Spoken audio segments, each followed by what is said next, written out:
Muy buenas, vamos a hacer la introducción a los problemas de reacciones químicas. A estas alturas ya debemos saber lo que es una reacción química y qué sustancias son las que intervienen en ella. En toda reacción química nosotros vamos a tener a la izquierda de la flecha unas sustancias denominadas reactivos y a la derecha de la flecha otras denominadas productos.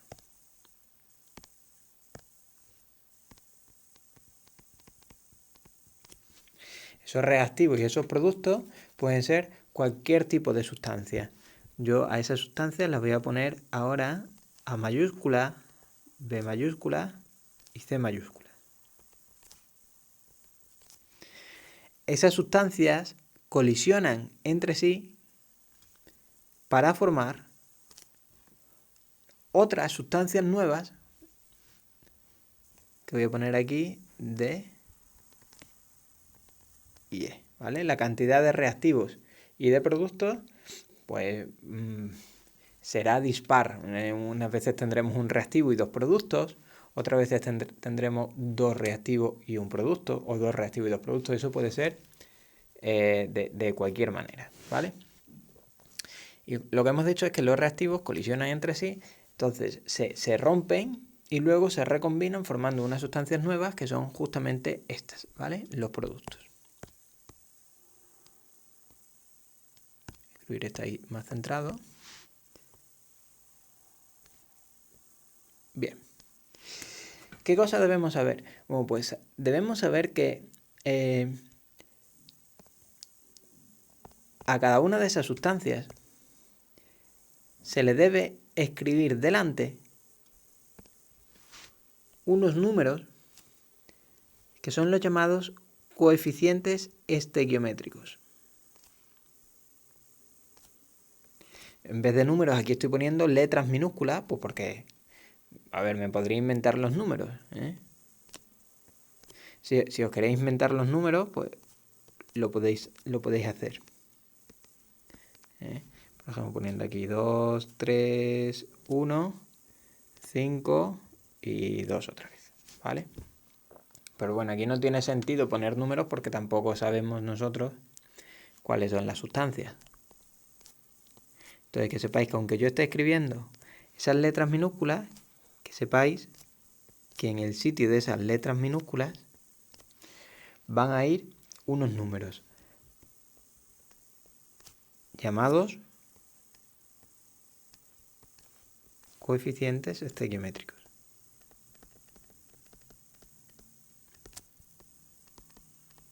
Esos coeficientes estequiométricos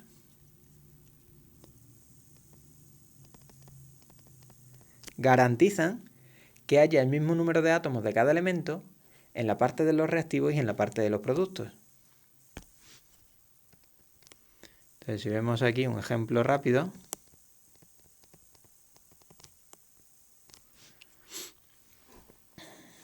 si os pongo, por ejemplo, NH3 flecha Ne2 más H2, el reactivo sería el NH3 y los productos serían N2 y H2. Ahora mismo, en los reactivos, yo no tengo el mismo número de nitrógenos que en los productos. En los reactivos tengo un nitrógeno y en los productos tengo dos nitrógenos. Para ello debería poner aquí un 2 como coeficiente estequiométrico. Los coeficientes estequiométricos nunca se pueden poner de sus índices, es decir, escribir esto estaría fatal, porque eso no se puede hacer, porque estaríamos modificando la sustancia no se puede modificar. Solamente puedes poner coeficientes estequiométricos delante. Entonces habría que poner aquí un 2. Y eso haría que como consecuencia en la parte de los reactivos ya tendría ahora mismo 6 hidrógenos, porque multiplicamos el número que está delante, es decir, el coeficiente estequiométrico, por el subíndice del elemento. Tendría a la izquierda 6 hidrógenos y en la derecha 2, lo cual se arregla poniendo aquí un 3. Así, los coeficientes estequiométricos de esta reacción serían 2 1 y 3. El 1 estaría aquí, que cuando es 1, pues no se pone, ¿vale? Entonces, que lo sepáis. Esos serían los coeficientes estequiométricos. Y vienen a eso, a garantizar que el número de átomos de cada elemento en reactivos y en productos coincide. Tengo aquí 2 nitrógenos, en la derecha 2 nitrógenos, y en la izquierda 6 hidrógenos y en la derecha 6 hidrógenos, gracias a esos coeficientes estequiométricos. Además, esos coeficientes estequiométricos también me indican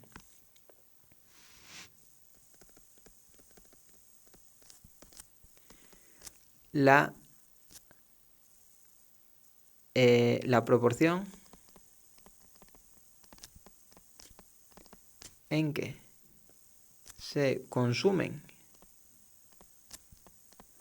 los reactivos y se forman los productos.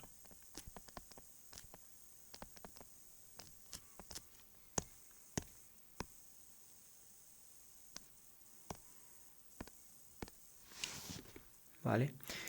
De hecho, aquí, lo que tenemos aquí en nuestro ejemplo de la derecha, nos dice que por cada 2 moles de NH3 consumidos, se forman 1 mol de N2 y también se forman 3 mol de H2.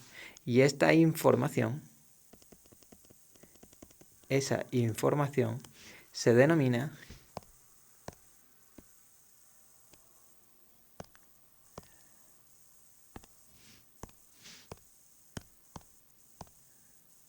que la pongan en el mismo color. Esa información se denomina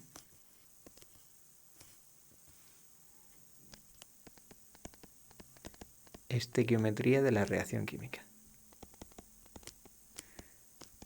¿Vale? Esto lo tenía que introducir porque lo voy a mencionar 1000 veces y necesitaba que hablásemos con el mismo vocabulario, ¿vale? Si no hablamos el mismo idioma, jamás nos entendremos. Entonces, eso era lo primero. Comentado esto, vamos a pasar a ver el formato que van a tener todos los ejercicios de reacciones químicas.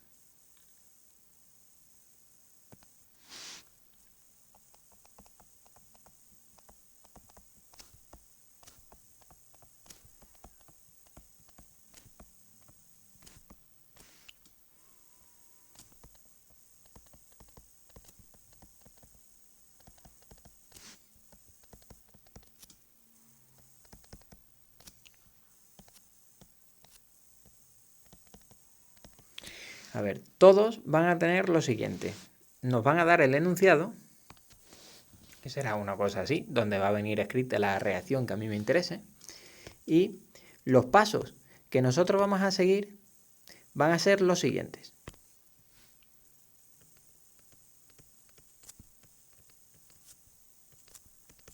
Paso 1.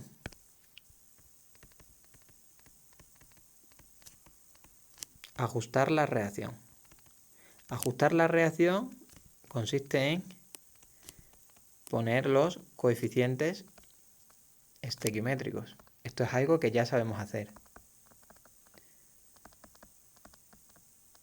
¿Vale? Entonces, ¿cómo se ponen los coeficientes estequiométricos? Yo aquí lo voy a representar de manera simbólica con mis letras minúsculas, A minúscula, B minúscula, C minúscula y D minúscula. Entonces ya tendremos nosotros ajustada la reacción. Paso 2.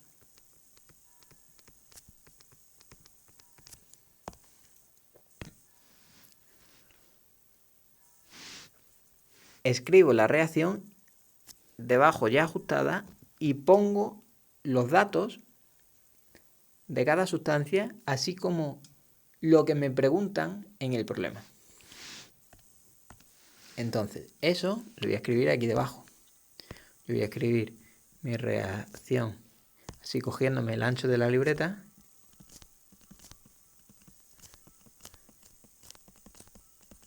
Y yo lo que voy a hacer es apuntar los datos. Por ejemplo, vamos a poner que me den la masa de la sustancia A y que lo que me pidan pues sea el volumen de la sustancia B.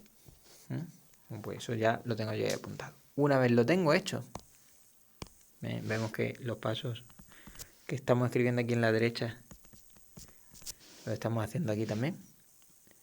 Paso 3.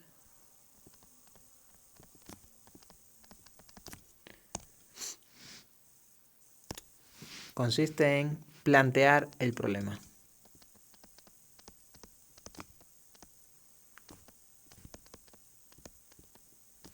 El planteamiento del problema sirve, primero, para ver rápidamente si yo sé cómo resolverlo. Y segundo, para que si el proceso es muy largo, que yo no me pierda en ello. Porque después, el paso 4 va a ser hacer cálculos con detenimiento.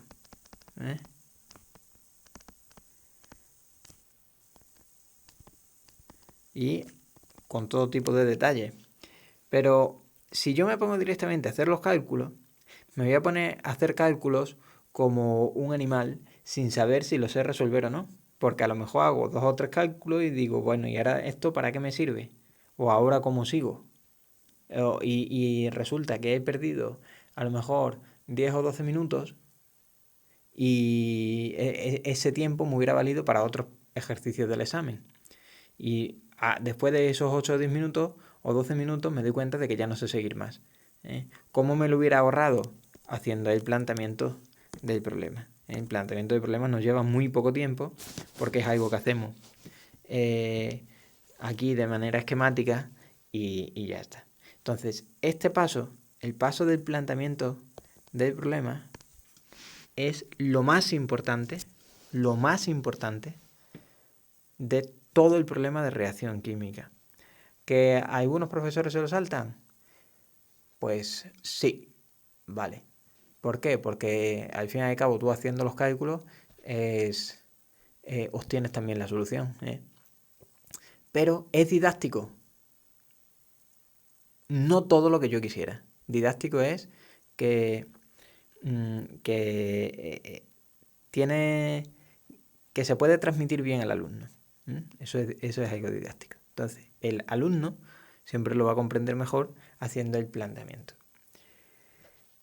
Y os va a dar, os lo prometo, os va a dar muchísimos resultados. Entonces, vamos a hacerlo siempre. De hecho, ahora nos vamos a centrar en esta parte. Justamente en el planteamiento del problema. ¿En qué consiste hacer el planteamiento del problema? En poner aquí de manera esquemática los pasos que tenemos que seguir en la resolución del problema. Y esto tiene un patrón muy bien definido. Por un lado, yo voy a tener la sustancia incógnita, que es la sustancia D, puesto que es de la que a mí me piden el volumen. El volumen, la masa, lo que sea, ¿vale? Yo voy a tener una sustancia incógnita. Y también tengo, por otro lado, una sustancia que es la sustancia dato, que en este caso es A, porque aquí me están dando su masa. Todos los problemas de reacciones químicas se resuelven siguiendo el siguiente patrón. De la sustancia dato, es decir, de la sustancia de la que me dan aquí esta vez la masa, lo primero que tengo que obtener son los moles, ¿vale? O sea que yo aquí, a ver si se ve con el gris, sí, de esta masa de A, mi primer objetivo es sacar los moles. Sacar los moles a veces será en un paso y otras veces será en 3 o 4 pasos. Eso es algo que luego también os tengo que enseñar cómo se hace. Pero el objetivo aquí es, independientemente de los pasos que sean, averiguármelas para sacar siempre los moles. Los moles siempre se abrevian con una N. Cuando yo tenga esos moles de A, mi siguiente tarea va a ser sacar los moles de la sustancia incógnita. ¿Vale? Que este paso, pasar de los moles de la sustancia dato a los moles de la sustancia incógnita, siempre se hace a través de la estequiometría de la reacción. ¿Vale? ¿Cómo se va a hacer el paso este de la estequiometría de la reacción? Con una proporcionalidad. La proporcionalidad es que estos A minúscula moles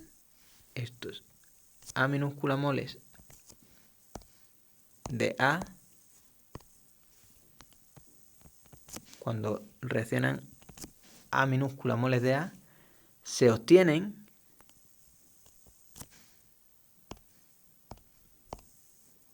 D minúscula moles de D. ¿Vale?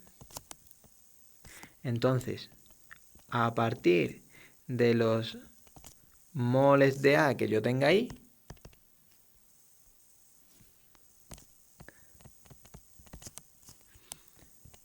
yo voy a obtener X moles de D. ¿Vale? Y esta X, lo que me salga esa X serán esos moles de ahí. ¿Vale? Entonces siempre de esta manera yo voy a relacionar los moles de una sustancia con los moles de otra, a través de una proporcionalidad, que es la proporcionalidad que me da la estequiometría. Para eso tengo que usar los coeficientes estequiométricos. Una vez ya tenga yo los moles de la sustancia incógnita, mi tarea final será convertirlos en la incógnita que me piden. O sea que si yo tengo aquí los moles, pues tendré que sacar el volumen. ¿Cómo? Bueno, pues vuelvo a insistir, eso es algo que os tengo que enseñar. Va a depender de si la sustancia es sólida, es líquida, es gaseosa, es una disolución. Entonces, el patrón ese siempre se va a repetir. De lo que me den paso a moles, los reacciones con los otros moles siempre con la estequiometría. Eso es siempre así. Y por último, los moles de la sustancia incógnita los convierto en lo que me pidan. Por último, cuando yo ya tenga hecho el planteamiento, después ya me pongo a hacer los cálculos. Y los cálculos los hago aquí abajo. ¿Vale? No los hago aquí en mitad de esto porque no hay sitio suficiente. Y aunque os quede sitio, no lo hagáis porque es de guarro. Así que por favor, sed limpios en el examen. Aquí luego ya empezamos a hacer los cálculos, que los hacemos aquí a destajo.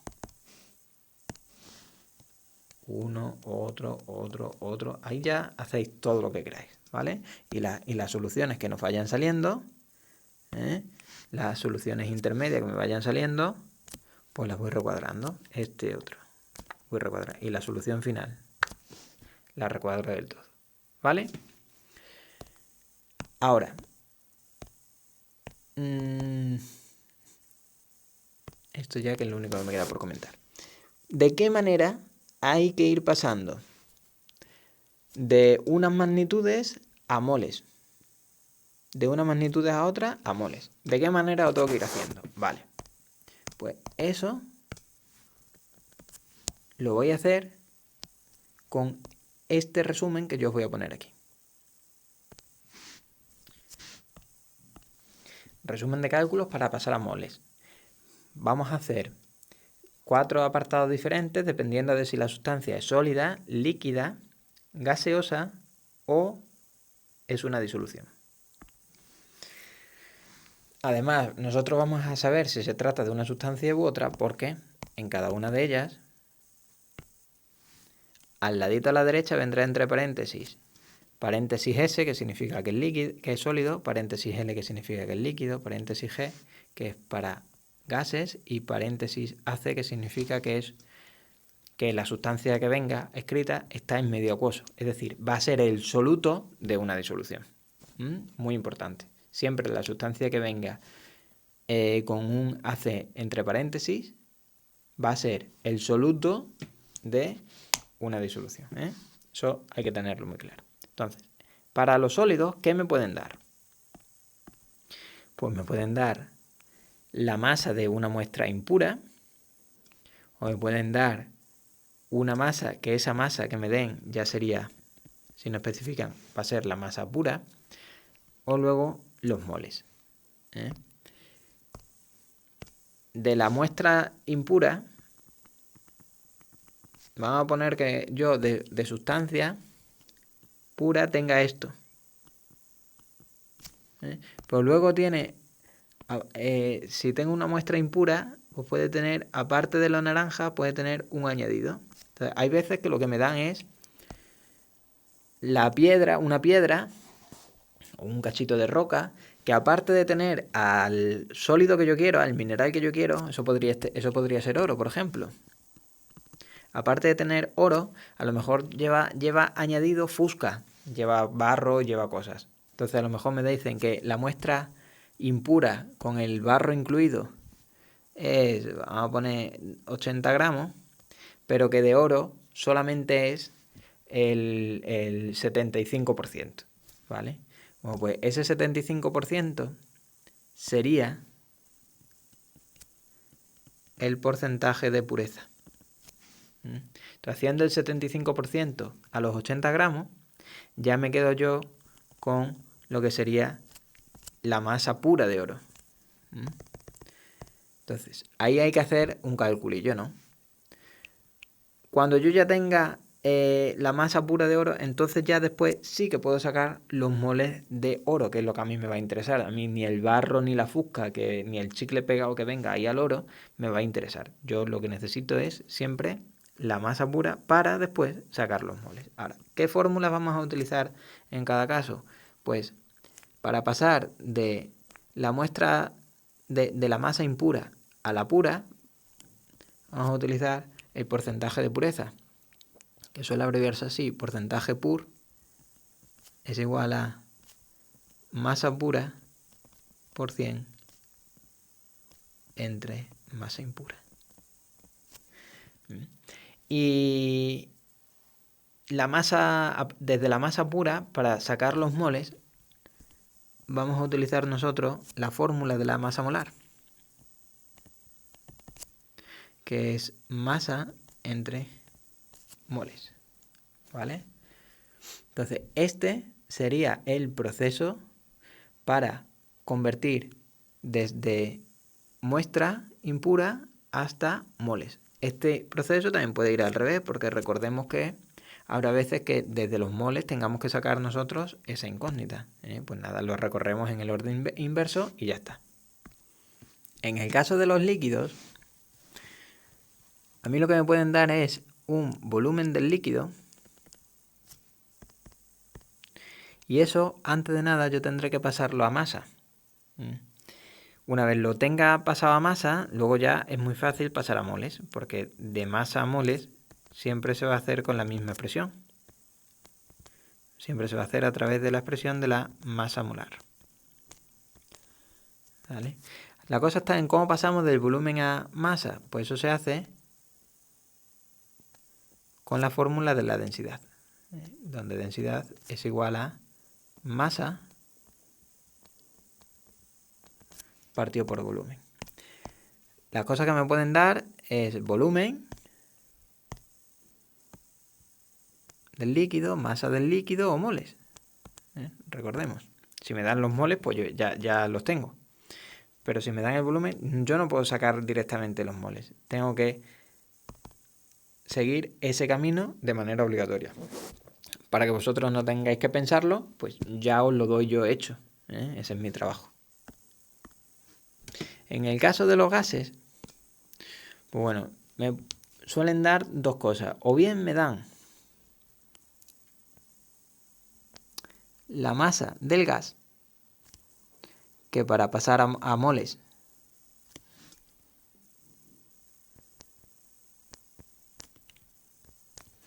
vuelvo a utilizar la misma expresión, que es la expresión de la masa molar. O bien me pueden dar el volumen del gas. ¿Vale? Para pasar del volumen del gas hasta los moles, yo voy a tener dos posibilidades. En todas ellas voy a necesitar conocer las condiciones de presión y temperatura. Eso es impepinable. Para poder pasar de volumen a moles, yo voy a tener que conocer tanto la presión como la temperatura. Si conozco la presión y la temperatura, entonces utilizo la fórmula P por V igual a N RT, que es la ecuación de los gases ideales.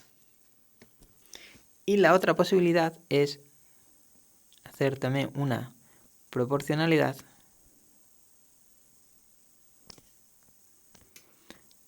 pero esta proporcionalidad solamente lo vamos a hacer cuando me digan que la presión y la temperatura son las de las condiciones normales.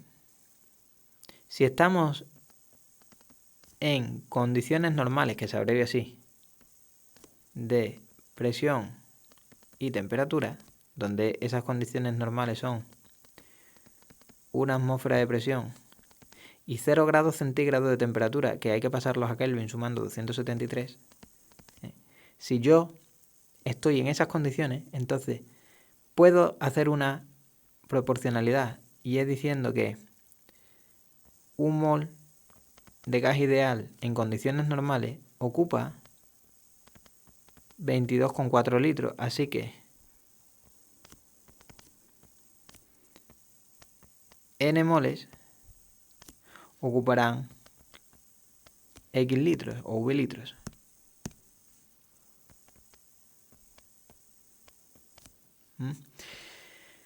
Y eso me va a servir a mí para sacar los moles, si tengo el volumen, porque le pongo la X a los moles, o bien para sacar el volumen, si tengo los moles, poniéndole la X al volumen. Esas son las dos maneras. Ahora, que también podéis utilizar directamente P por V igual a nRT, poniendo la presión atmósfera a temperatura 273 Kelvin. Así que esta manera de hacerlo es más opcional, ¿vale? Queda bien, porque quedáis bien porque demostráis que lo sabéis, pero bueno, también podéis utilizar directamente P por V igual a nRT y también nos sale. Las cosas que al fin y al cabo uno le pueden dar aquí en gases son el volumen o la masa. Importante también es que nos den la presión y temperatura o las condiciones, ¿vale? Existen otras condiciones que son las condiciones estándar, pero esas condiciones no me sirven para tirar por este camino. Si me dan las condiciones estándar, obligatoriamente me tendría que tirar por este camino central. ¿Cuáles son esas condiciones estándar? Las apunto. Las condiciones estándar son, según la definición antigua, porque ahora hay una definición nueva, pero no suele usarse la mayoría de los profesores, las condiciones estándar son presión 1 atmósfera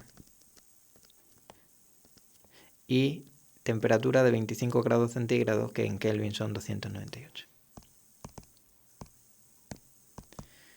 ¿Vale? Repito, si nos dan las condiciones estándar, obligatoriamente tiramos por aquí,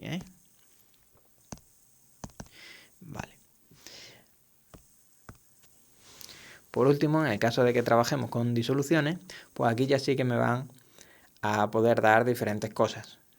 Y sobre todo que dependiendo de los datos que me den, pues yo tendré que tirar por un camino o por otro.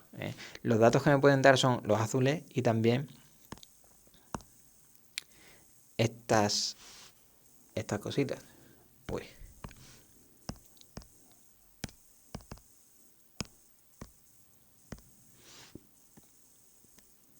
¿vale?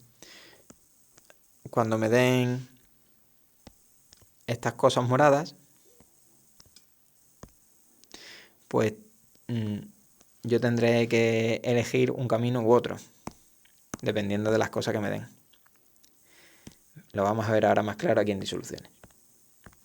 Generalmente lo que me van a dar o preguntar aquí en disolución para una sustancia que esté en disolución va a ser o bien el volumen de disolución o bien la masa de disolución. Pero, por ejemplo, en el caso en el que me pidan el volumen de disolución o me den el volumen de disolución, ¿cómo tengo que hacer yo para sacar los moles? Bueno, pues va a depender de si me dan como datos la densidad de la disolución y la riqueza en masa, puesto que la masa molar es algo que yo siempre puedo calcular, o bien si me van a dar la concentración molar, ¿vale? Porque si me dan la concentración molar, el cálculo para pasar de volumen de disolución a moles, que serían los moles de soluto, eso siempre, porque hemos dicho que la sustancia que aparezca en la reacción va a ser el soluto de la disolución, siempre que me den esto, la molaridad, yo voy a hacer el cálculo por aquí directamente, sabiendo que N son los moles de soluto y V es el volumen de disolución, que tiene que ir en litros. ¿Vale? Entonces, esa parte la haré si lo que me dan es la molaridad. En un paso, directamente podré calcular yo los moles. Pero, ¿y si me dan la densidad, la riqueza en masa? Y yo conozco el soluto y puedo calcular su masa molar. ¿Cómo tengo que hacerlo para pasar de volumen a moles? Pues entonces, lo primero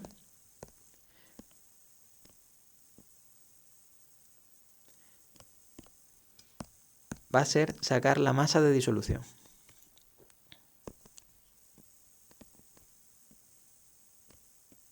Sabiendo que la densidad es masa de disolución entre volumen de disolución, ¿vale? De ahí puedo despejar la masa. Una vez tenga la masa de disolución, yo voy a recurrir a la riqueza en masa, cuya fórmula es masa de soluto por 100 entre masa de disolución, para despejar de ahí la masa de soluto. Y cuando yo ya tenga la masa de soluto, saco los moles de soluto, esos moles de soluto, con la fórmula de masa de soluto entre moles de soluto. ¿Vale? Y entonces, que yo tire por un camino u otro va a depender de esos datos moraditos que me den. Eso es clave, ¿vale? Entonces, ahora, esto lo vamos a poner en práctica, porque esto es el ABC de las reacciones químicas. Quien esto lo domine, va a dominar reacciones químicas. Quien no lo domine, no va a saber hacer la gran mayoría de los ejercicios. Ya cuando los ejercicios empiezan a complicarse, alguno va a decir, me va a estar preguntando constantemente, ¿cómo hago para pasar moles? ¿Cómo hago no sé qué? ¿Cómo hago no sé cuánto? Te voy a decir, ve el vídeo, ve esta parte, ve esta parte, ve esta parte. Pues si tú no lo tienes bien copiado, pues vamos, lo puedes tener en mente, pero en mente lo tienes cuando ya lo tienes muy trabajado. Y para el que no lo tenga en mente, pues yo se lo tengo que dar para que se lo pueda estudiar. Y este ha sido mi trabajo, el daros esto. Esto, como digo, es clave, ¿vale? Lo vamos a empezar a practicar ahora en algunos ejercicios.